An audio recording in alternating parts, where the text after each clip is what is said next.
Assalamualaikum warahmatullahi wabarakatuh. Teman-teman kalian sudah lihatlah tadi barusan guru gembul ngedumel ya tentang undangan dari Robitoh itu. Sekarang kita lihat apakah Robitoh Alawiyah para Habib itu ilmiah bagian dari NU atau tidak. Kita lihat ketika mereka bikin acara itu tidak ada negosiasi dengan narasumber pihak lawan. Kalau dengan Mas Rumel mereka menghargai, tanya bisa enggak gitu.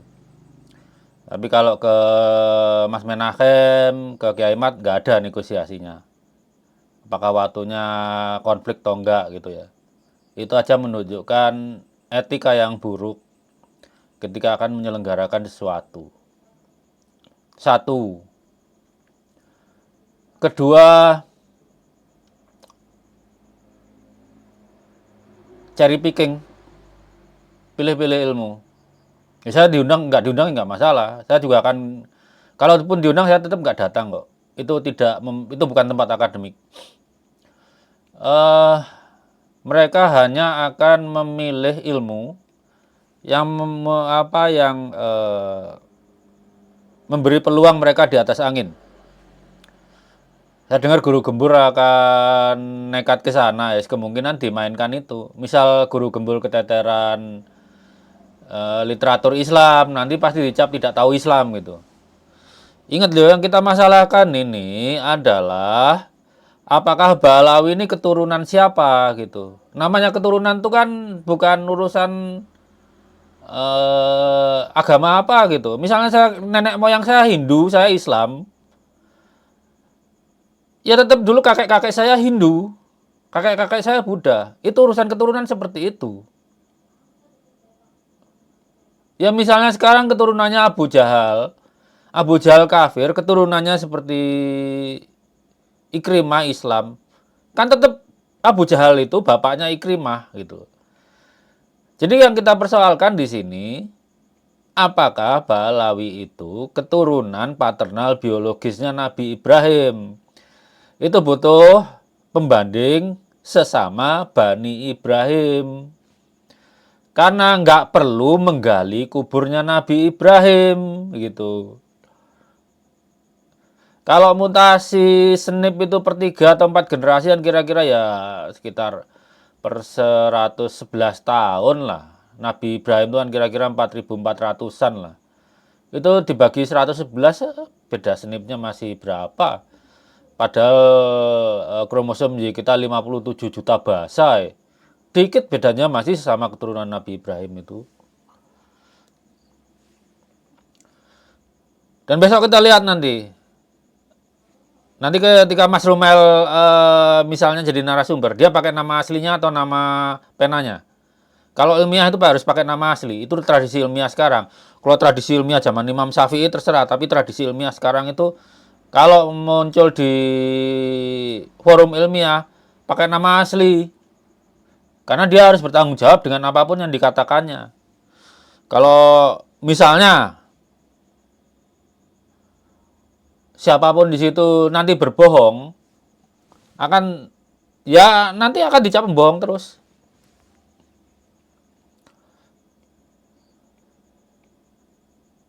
Jadi lihat nanti besok tradisi ilmiahnya gini. Lihat aja moderatornya nanti, apakah kompeten. Dan dari seluruh narasumber itu, tidak ada satupun yang punya pengalaman di seminar akademik. Nggak ada. Yang paling pintar Rumail Abbas itu tidak pernah melakukan presentasi di seminar akademik. Kalian cari di Google Scholar, nggak ada. Satu kali pun nggak ada. Jadi etika mungkin mereka tidak cukup terdidik untuk menyusun, melakukan kepanitiaan seminar akademik, apalagi mempresentasikan gitu.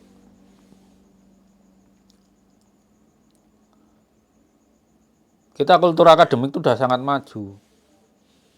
Kalian datang sendirilah seminar-seminar ilmiah itu.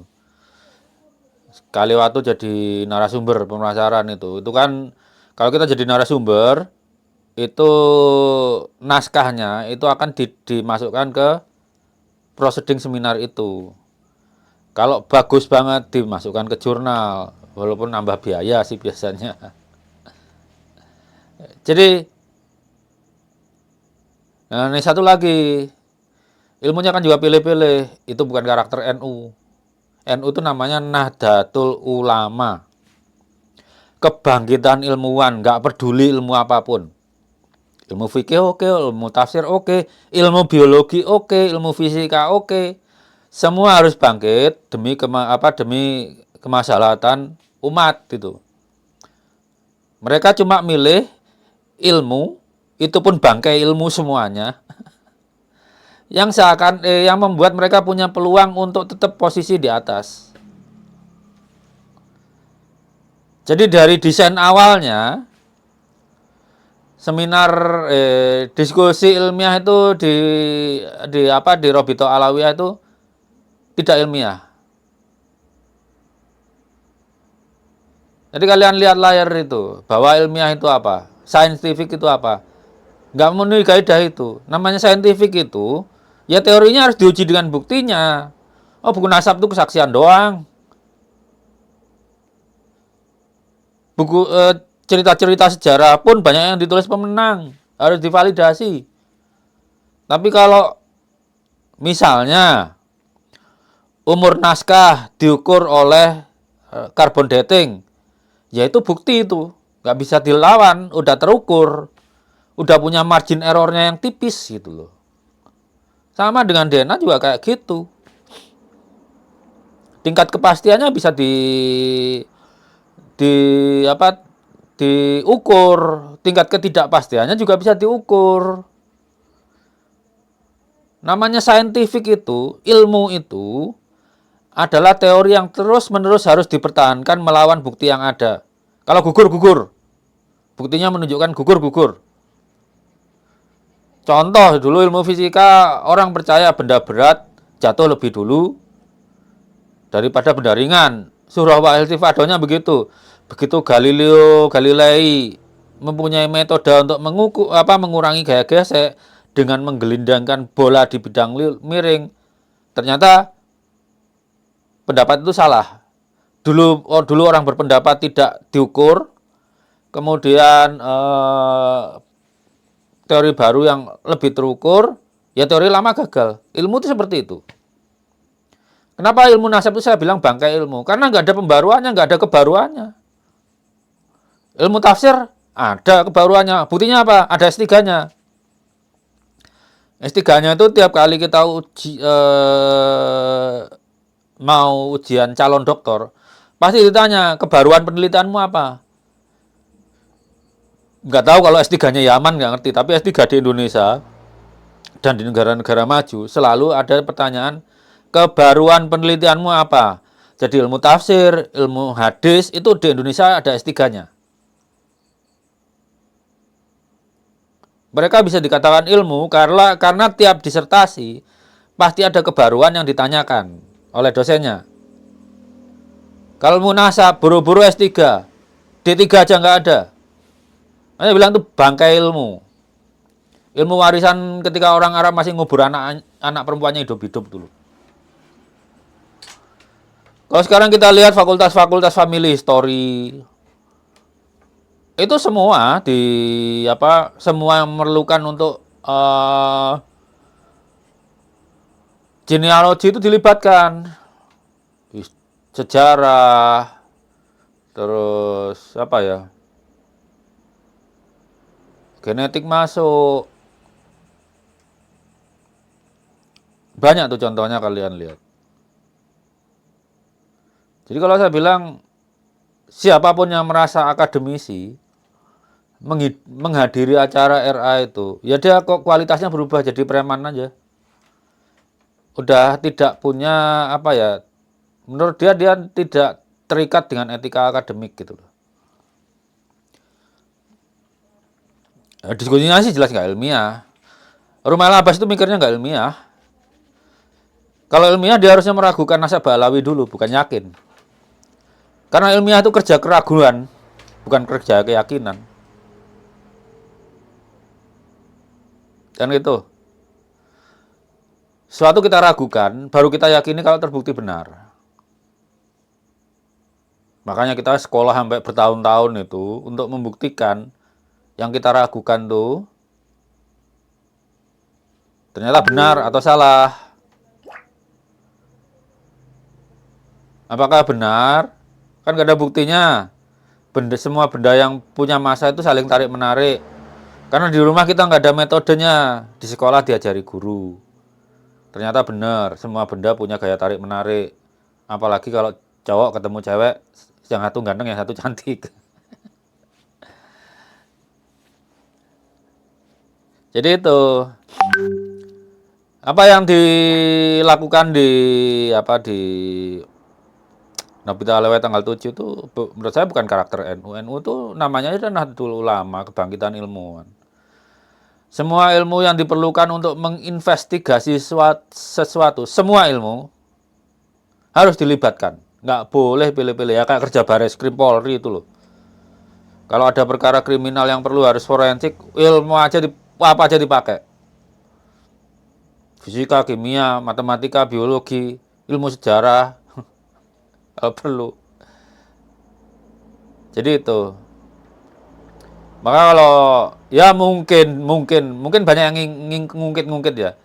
Kayak Imat bilang diskusi dimanapun 3 hari 3 malam diladeni. Sekarang saya yang larang. Secara keilmuan kan saya lebih senior. Kayak Imat masih S2, saya udah doktor kan. Itu. Karena nanti kalau kayak Imat udah mulai beranjak ke lebih ilmiah, terus debat nggak dilihat siapa lawannya, ya itu menurunkan marwah kayak Imat sendiri dong.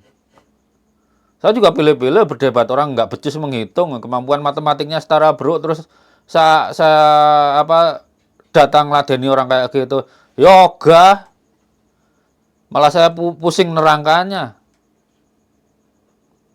Coba nerangkan inti matahari dengan nerangkan suhu inti matahari dengan cara misalnya modeling di bumi aja cukup. Orang yang matematikanya setara bro itu ya nggak bakalan ngerti. Nah, jebol.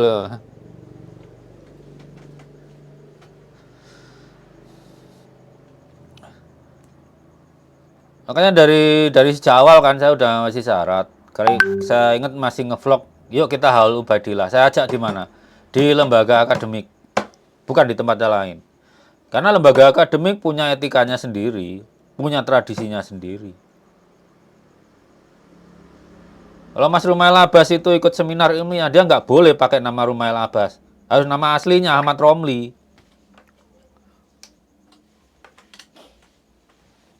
Gitu. Karena ketika tradisi akademik, kita harus identitas aslinya yang kita buka. Identitas asli kita. Karena kita harus bertanggung jawab terhadap apa yang kita ucapkan atau kita tulis. Jadi ingat ya, ilmiah itu adalah ya suatu pendapat, suatu teori. Walaupun teori itu juga diinduksi dari pengukuran data ya, itu tetap harus diuji terus-menerus melawan kenyataannya, melawan bukti yang ada. Dulu teori Newton udah ratusan tahun, begitu ketemu orang ya fisika modern, ternyata ketika mendekati kecepatan cahaya hukumnya berubah. Tapi kalau kecepatan jauh jauh di bawah kecepatan cahaya kan masih tetap. Berarti tiap hukum alam pun punya skopnya sendiri. Nah kalau ilmu nasab ini kan Robita Allah yang nggak mau berubah, udah memberhalakan ilmu nasab mereka. Kalau kita yang ilmuwan beneran, ilmu itu kalau diruntuhkan dengan kebenaran yang baru itu seneng, berarti umat manusia tuh maju selangkah lagi. Orang lain mikirin, misalnya kita bicara tentang DNA ya. DNA itu kan bagian kalau sekarang dipelajari di biologi molekuler ya. Bayangin tubuh kalian itu selnya 30 miliar. Dari satu sel itu ada DNA yang terletak di intinya. Padahal sel itu isinya kan nggak cuma inti. Ada sitoplasma, ada mitokondria, ada retikulum, dan banyak organel-organel lain. Jadi kebayang intinya itu lebih kecil dari selnya, jauh gitu kan. Itu memuat DNA kalian yang jumlahnya 3 miliar pasang basa. Kalau direntangkan tuh panjangnya 2 meter. Padahal selnya aja udah kecil banget ya. Sel itu kecil banget. Karena tubuh kalian tuh 30 miliar sel. Jadi kira-kira ukuran sel itu seperti 30 miliarnya kalian lah itu. Di dalamnya ada inti. Di dalam inti ada DNA-nya yang 3 miliar basa. Dan manusia sekarang sanggup bacanya.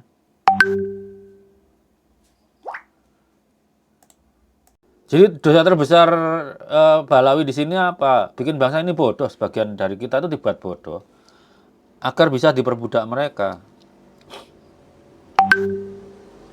Bahkan tuh sampai level dokter loh ya. Kita lihat dokter-dokter seperti Yahya Zainul Ma'arif. Kalian mengenalnya Bu Yahya. Lutfi Basori. Seingat saya dia dokter. Atau yang paling kemudian Abdul Somad. Dia dokter. Kalau Adi Hidayat entah udah dokter belum. Yang paling parah kalau Rizik Syihab biar dokter kan dia punya konflik of interest ya. Dia Balawi ya gitu ya. Semua dokter tahu bahwa kerja ilmiah itu kerja keraguan, bukan kerja keyakinan. Tapi bagaimana Abdul Somad, Yahya Zainul Ma'arif, terus siapa lagi tadi?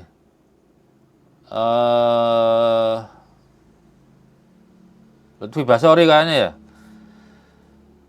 Itu malah meyakini. Sama Rumail Abbas itu calon dokter, tapi titik awal berpikirnya aja itu salah. Wong dia bilang itu nasab itu fenomena historis dan biologis. Tapi di depan dia udah yakin nasab Balawi. Nggak cocok antara apa yang diucapkan dengan apa yang dikerjakan. Kalau ngaku peneliti, ya ragukan. Buktikan secara komprehensif bahwa Balawi ini keturunan biologis Nabi Ibrahim, keturunan biologis paternal ya. Kalau parental udah susah buktinya, tapi paternal pasti bisa. Karena itu kabel dari kita sampai Nabi Adam langsung tanpa putus. Nggak belok-belok. Seperti Rumail Abbas ini bilang begitu, seharusnya kerja ilmiahnya adalah meragukan di muka, bukan meyakini. Karena ilmiah itu kerja keraguan. Kenapa kok kerja keraguan? Sebelum terbukti kebenarannya, kita tidak boleh menerima kebenarannya, apalagi meyakini. Kalau sudah terbukti benar, oke kita yakini, tapi tidak bisa 100% juga. Suatu saat kan bisa aja dijatuhkan. Tapi biasanya bukan dijatuhkan, menguatkan dengan resolusi yang lebih baik di masa datang. Untuk sekarang ini, untuk abad modern ini, teori itu udah susah, sudah susah jatuhnya. Karena teori-teori sekarang itu kan dibangun menjatuhkan teori yang dulu pernah ada. Karena orang dulu nggak mampu ngukur. Sekarang mampu ngukur. Orang dulu bikin barang tebelnya 1/10 mm aja kan nggak bisa. Sekarang coba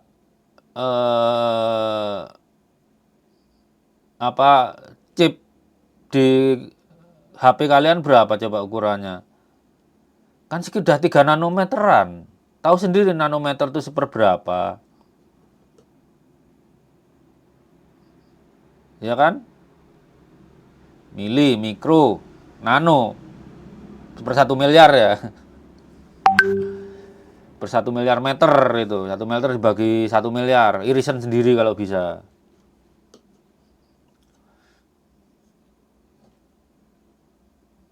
Jadi teman-teman itu.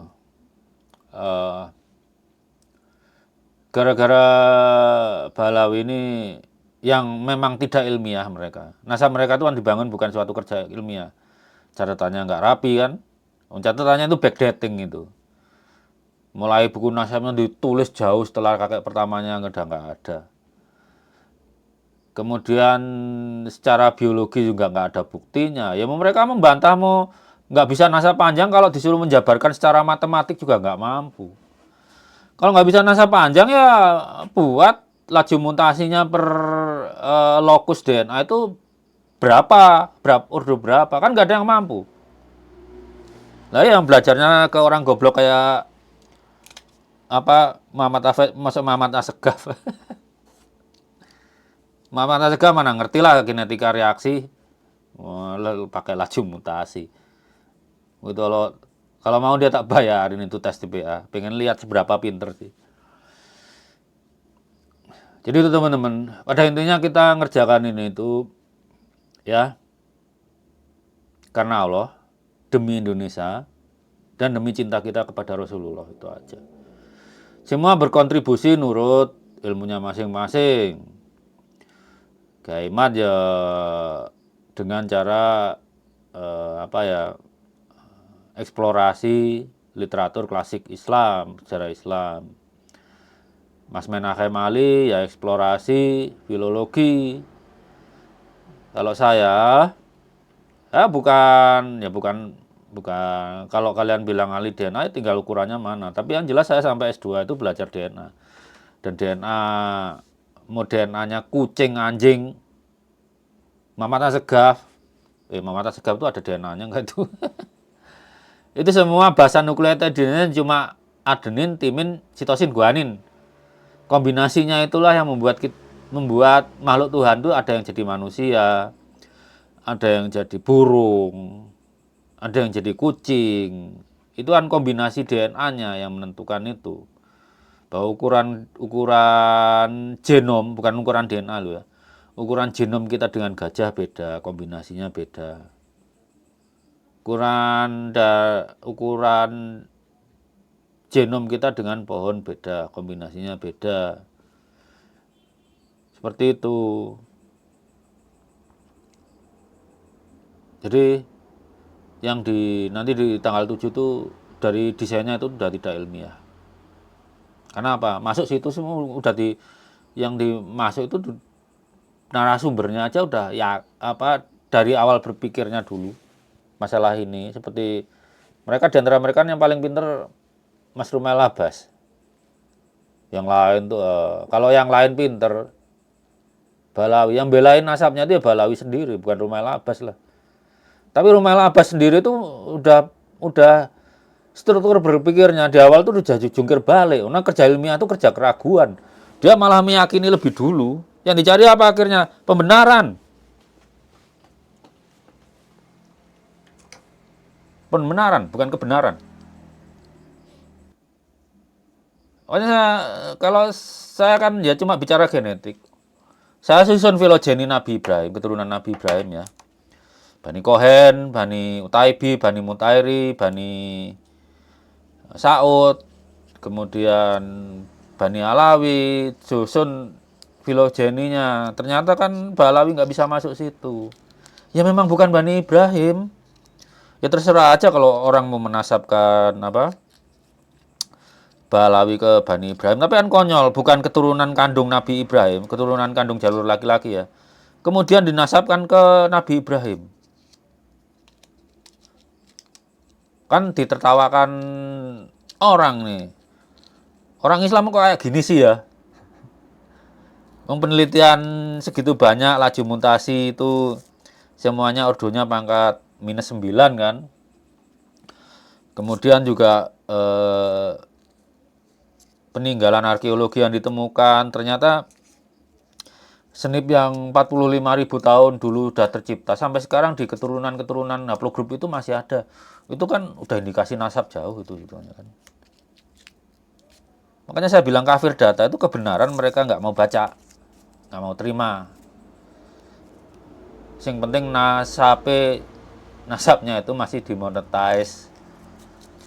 Sekarang kita bangsa Indonesia mau jadi bangsa cerdas atau bangsa nggak cerdas.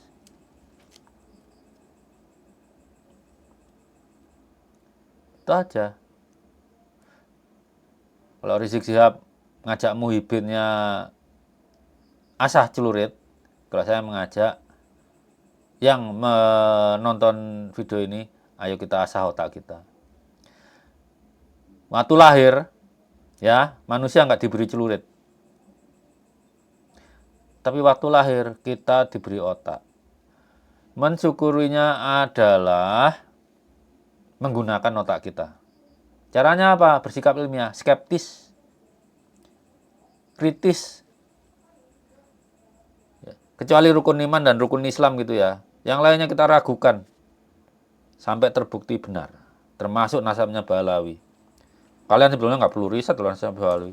Kalau nggak ada buktinya dia keturunan biologis Nabi Ibrahim, ya sudah. Nasabnya nggak nyambung ke Nabi Ibrahim. Ya kan? Jadi teman-teman, kalau dari ya kemarin kalian lihatlah kita kumpul antara Dr. Mampuono terus kayak Ubaidillah. Ubaidillah itu dosen filsafat. Tahu betul ilmiah atau tidak. Ontologinya bagaimana, epistemologinya bagaimana, aksiologinya bagaimana. Ontologinya adalah nasab Balawi. Termasuk DRA itu ontologinya adalah nasab Balawi. Apa yang kita kerjakan? Ya karena diragukan nasab Balawi. Kalau DRA itu nanti ontologinya nasab Balawi masuk disuruh yakin dulu, ya sih nggak ilmiah. Ontologinya udah nggak bener. Karena kalau ontologinya benar, nasabnya diragukan, baru masuk level epistemologi. Bagaimana mencari kebenarannya dengan cara yang benar. Kalau epistemologinya benar, baru aksiologi, nilai manfaatnya apa. Saya lihat adik-adik S1 kita udah diajari filsafat ilmu kayak itu udah level S1 udah tahu lah.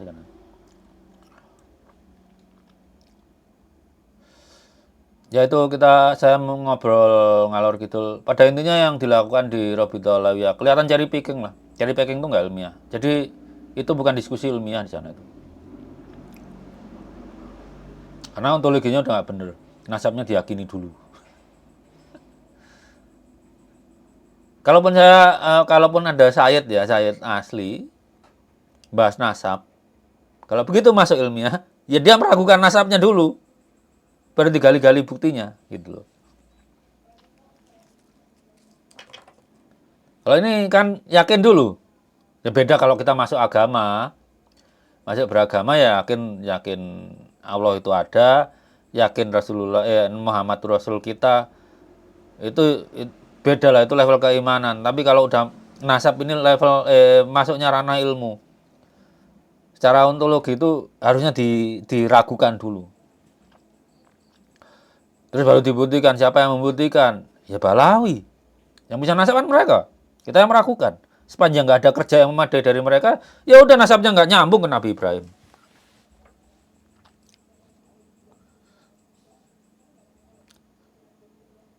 Kan dalam filsafat ilmu yang jelas, siapa yang mengklaim itu yang punya kewajiban membuktikan, bukan yang menolak. Itu udah aturan baku, mau kalian kuliah dimanapun. Kalau Mukibin memang nggak, kayaknya dari mereka itu banyak yang nggak kuliah. Jadi sampai hari ini masih ada pertanyaan, gimana cara tahu DNA-nya Nabi Ibrahim padahal kita nggak pernah dapat DNA-nya Nabi Ibrahim. Ya kayak gitu pertanyaannya. Udah banyak buku, nggak mau baca, nerocos saja di medsos. Itu aja teman-teman ya, udah selesai ngalor ngidulnya. Jadi di Robito itu nggak ilmiah. Secara ontologi itu udah salah. Dari awalnya salah. Melibatkan narasumber yang cara berpikirnya juga udah salah. Ya, ontologinya salah, apalagi epistemologinya. Ingat-ingat ya, ontologi itulah apa yang dikaji. Epistemologi adalah bagaimana mencari kebenarannya, metodenya gimana. Kalau level epistemologinya udah benar, kebenaran ditemukan, nilai manfaatnya apa, itu namanya aksiologi. Tuh. Selamat malam. Wassalamualaikum warahmatullahi wabarakatuh. Selamat istirahat. Semoga besok seger, bisa bekerja di hari terakhir kita bekerja yang seminggunya 5 hari. Tapi kebanyakan dari kita udah nggak kenal libur lagi. Ekonomi sedang tidak baik-baik aja. Saya juga harus kerja 7 hari seminggu. Itu aja. Wassalamualaikum warahmatullahi wabarakatuh.